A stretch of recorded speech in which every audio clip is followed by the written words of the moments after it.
안녕하세요. 사연을 시작하기에 앞서 구독과 좋아요 부탁드려요. 감사합니다. 사연 시작해 볼게요. 제 딸 수아는 아내와 결혼 후 4년 만에 얻은 소중한 아이였습니다. 아내가 임신이 잘 되지 않아 병원을 전전하며 불임 치료를 받던 중 기적처럼 찾아온 선물이었죠. 그렇게 어렵게 얻은 딸이 어느새 25살, 온전한 성인이 되어 결혼을 하고 싶다고 말하던 날을 아직도 선명히 기억합니다.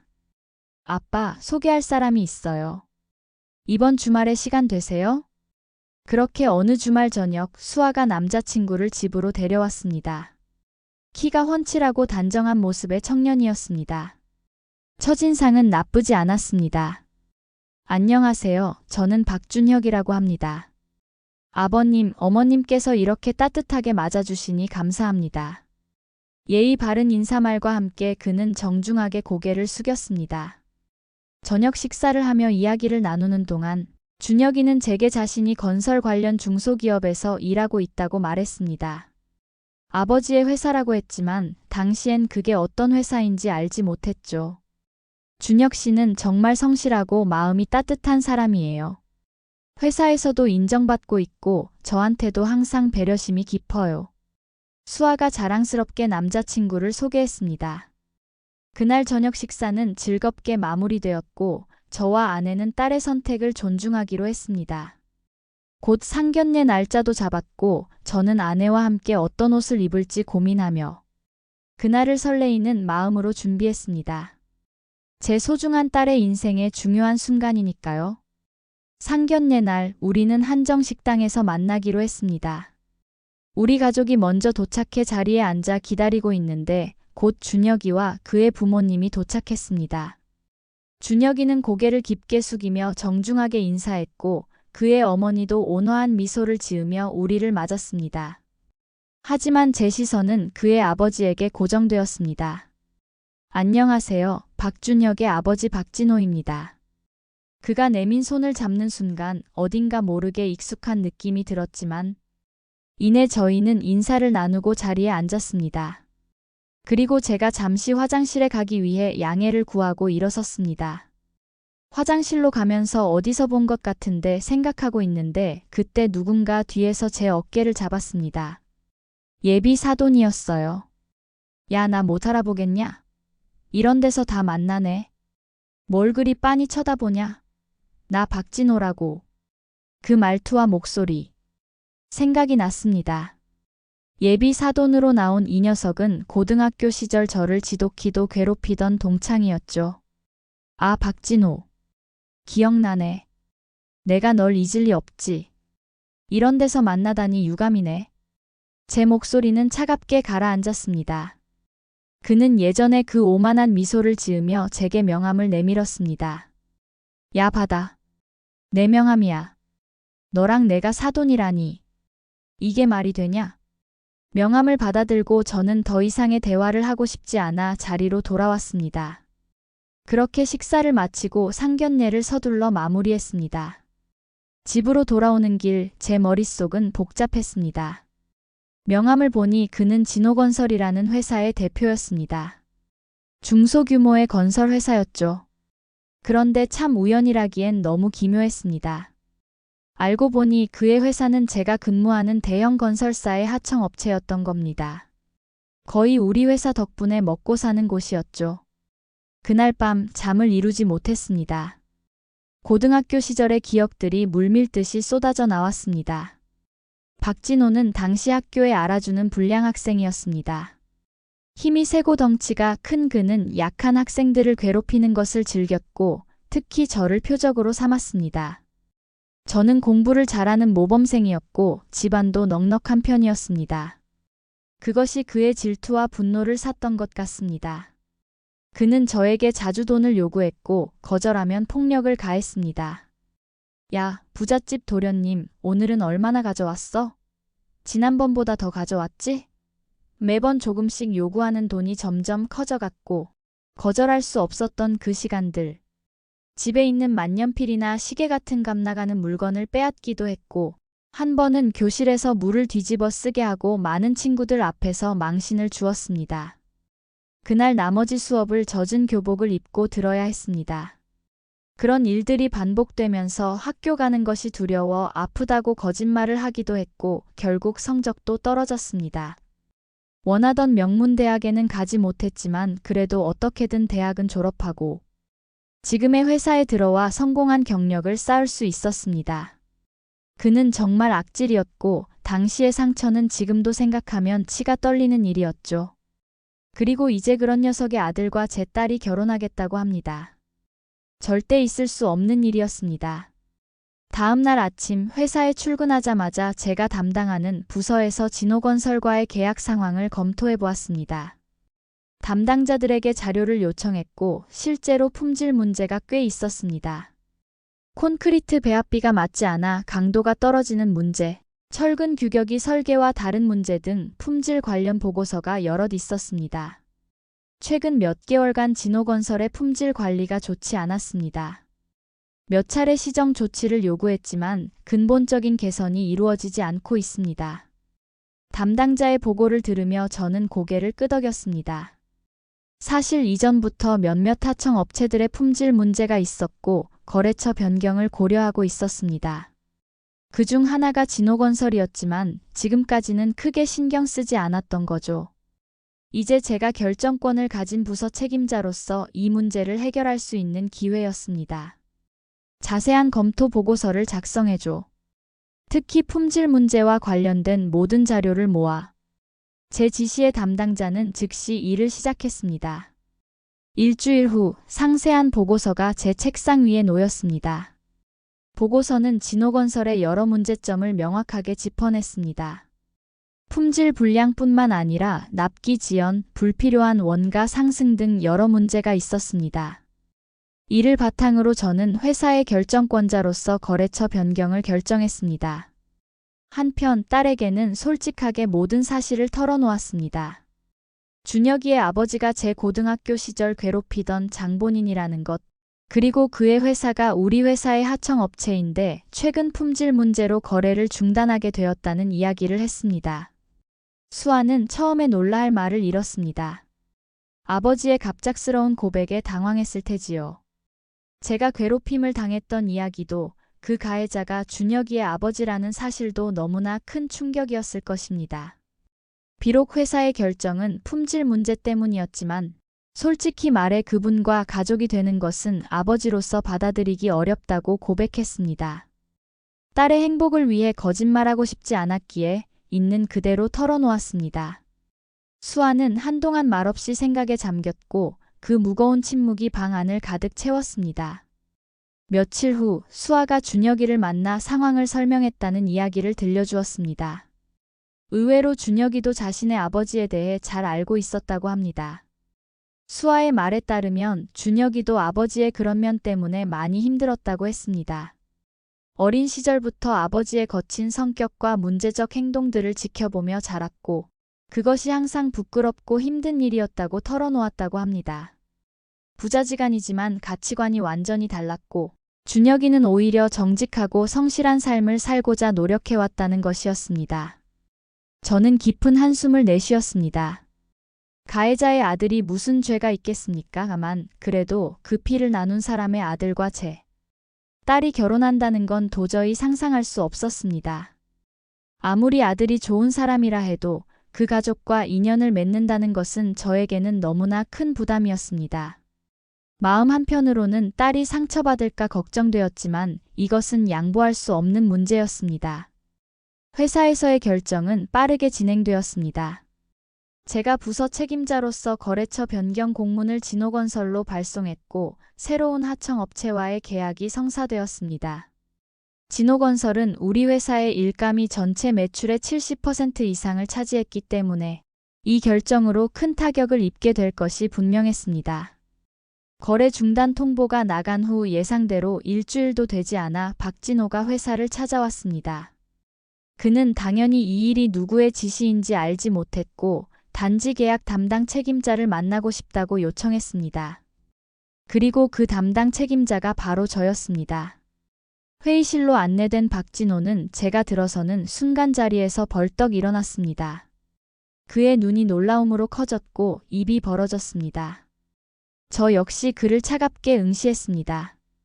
그는 순간적으로 당황했지만 곧 상황을 이해한 듯 했습니다. 진철이? 너가 여기? 혹시 너가 이번 계약 중단건의 책임자냐? 그의 목소리에는 믿기지 않는다는 듯한 놀라움이 가득했습니다. 제가 고개를 끄덕이자 그의 얼굴이 굳어졌습니다. 이게 무슨 일이야? 갑자기 거래 중단이라니 우리가 뭘 그렇게 잘못했다고? 저는 회의 테이블 위에 준비해둔 보고서 파일을 그에게 밀어주며 차갑게 대응했습니다. 여기 다 나와 있어. 품질 문제가 심각해. 내가 담당하는 부서로서는 도저히 더 이상 감수할 수 없는 수준이야. 박진호는 서둘러 파일을 펼쳐보았습니다. 그의 이마에 식은땀이 맺히기 시작했습니다. 이건 일시적인 문제였고 이미 개선했어. 진철아, 제발 다시 한번 기회를 줘. 우리 회사는 이대로 가다간 무너져. 진심이야. 그의 목소리에는 절박함이 묻어났습니다. 하지만 제 마음은 이미 단단히 굳어져 있었고 이런 상황을 예상하고 준비해왔습니다. 품질 문제는 여러 차례 반복됐어. 한두 번도 아니고 더 이상의 기회는 없어. 이미 다른 업체와 계약을 체결하기로 했어. 그 말을 듣자 박진호의 얼굴이 창백해졌습니다. 그제서야 그가 상황의 심각성을 깨달은 듯 했습니다. 그의 눈이 저를 날카롭게 살폈습니다. 혹시 이건 그때 일 때문이야? 복수하는 거야? 그의 말에 저는 차갑게 웃었습니다. 그는 제가 과거의 일을 잊지 않았다는 것을 알아차린 것 같았습니다. 비즈니스와 개인 감정을 섞지 마. 이건 전적으로 회사의 결정이야. 품질 보고서가 모든 것을 말해주고 있잖아. 그러자 그의 태도가 갑자기 바뀌었습니다. 그는 갑자기 회의실 바닥에 무릎을 꿇고 빌기 시작했습니다. 한때 저를 두려움에 떨게 했던 그 거만한 불량 학생이 이제는 제 앞에서 굴복하고 있었습니다. 진철아, 제발 살려줘. 우리 회사는 이대로 가면 파산이야. 직원들도 있고 내 아들의 미래도 있어. 그의 말에 저는 싸늘하게 대답했습니다. 아들 얘기가 나와서 말인데 내 아들과 내 딸의 결혼은 없을 거야.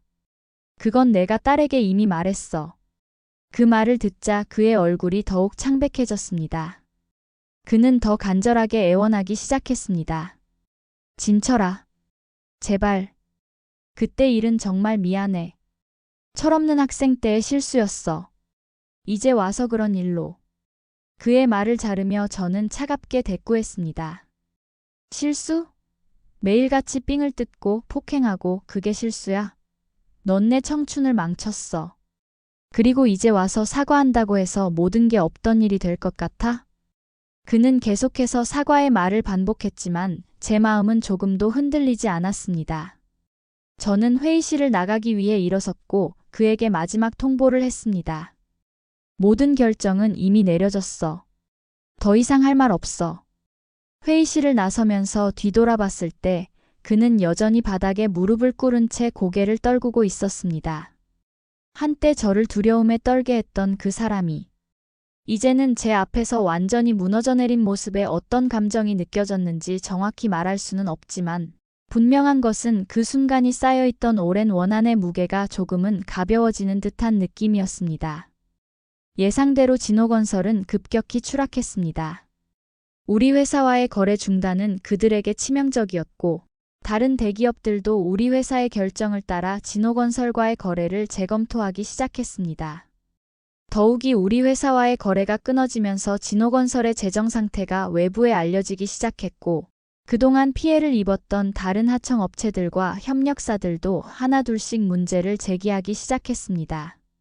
미지급된 외상 대금을 청구하는 업체들이 줄을 섰고 일부 현장에서 발생했던 안전사고에 대한 보상 문제도 다시 도마 위에 올랐습니다. 한 건설자재 납품업체는 언론에 진호건설이 수년간 제대로 된 대금을 지급하지 않았고 항의하면 더 큰 거래처를 빌미로 협박했다고 폭로했습니다. 또 다른 협력업체는 진호건설과 일하면서 불법적인 요구를 수없이 받았다며 검찰에 고소장을 제출했습니다. 불과 3개월 만에 진호건설은 심각한 자금난에 빠졌고 직원들의 급여도 제때 지급하지 못하는 상황이 되었습니다. 임금 체불로 노동청에 신고가 들어갔고 직원들은 회사 앞에서 시위를 벌이기 시작했습니다. 한때 잘 나가던 건설회사의 몰락이 이렇게 빠르게 진행될 줄은 저도 예상하지 못했습니다. 준혁이는 수아에게 연락해 상황을 설명했다고 합니다.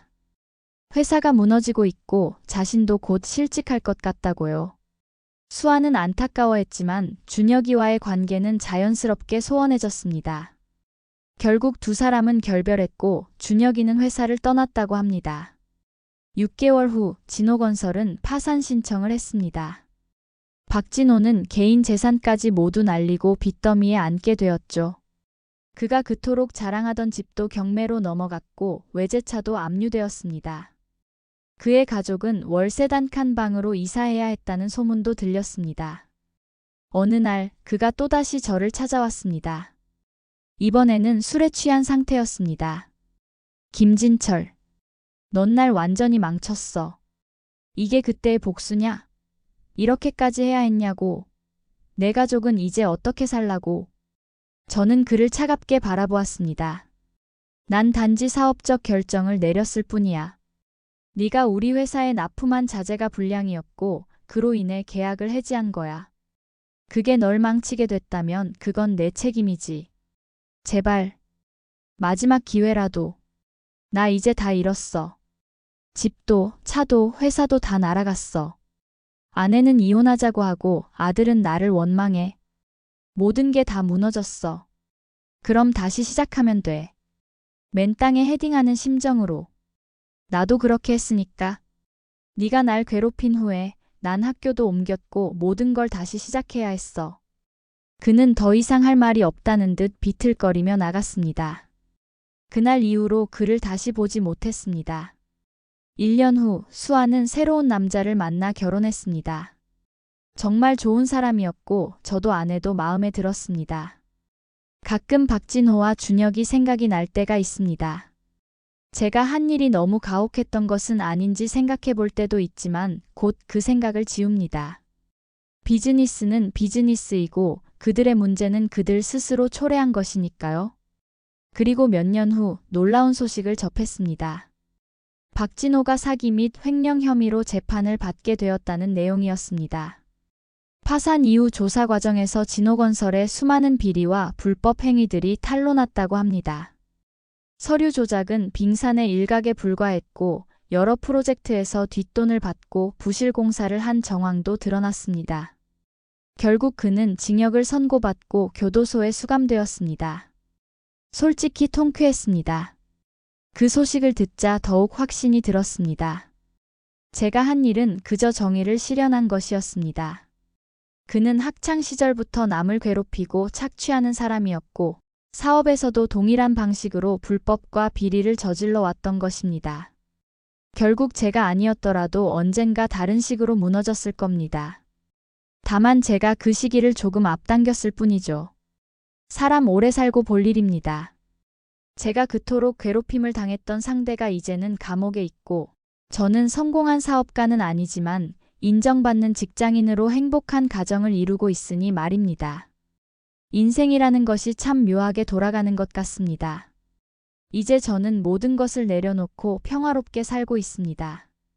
회사에서도 성공했고 가정도 화목합니다. 가끔 꿈에서 고등학교 시절의 기억이 떠오르기도 하지만 이제는 그 기억들이 예전처럼 저를 괴롭히지 않습니다. 처음엔 복수라는 생각으로 시작한 일이었지만 결국에는 그의 불법과 비리가 그를 감옥으로 보냈습니다. 사실 통쾌합니다. 자신의 잘못된 행동이 결국 자신에게 돌아왔으니까요. 제 긴 이야기를 끝까지 들어주셔서 감사합니다. 구독과 좋아요, 알림 설정까지 잊지 마세요.